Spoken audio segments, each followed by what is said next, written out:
another bolt and nut project. I thought I make a motorcycle, and I saw one of the motors made from like these washers.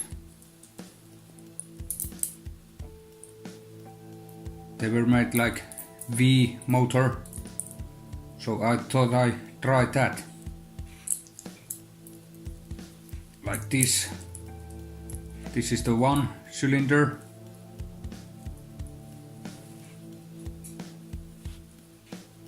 We just grind these, and there's the another, and attach these like that.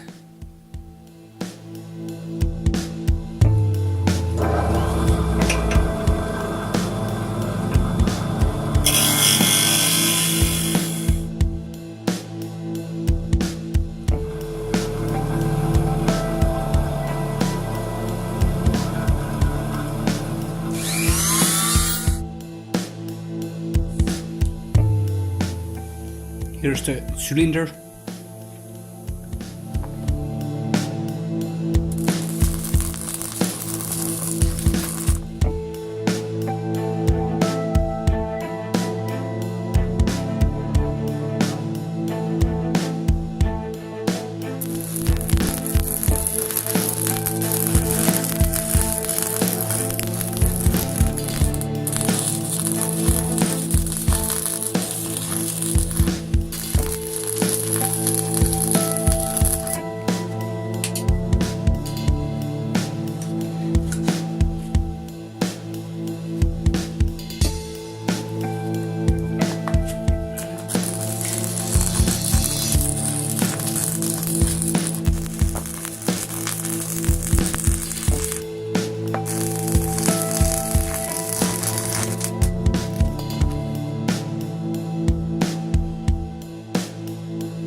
Do I keep folding this over? Shut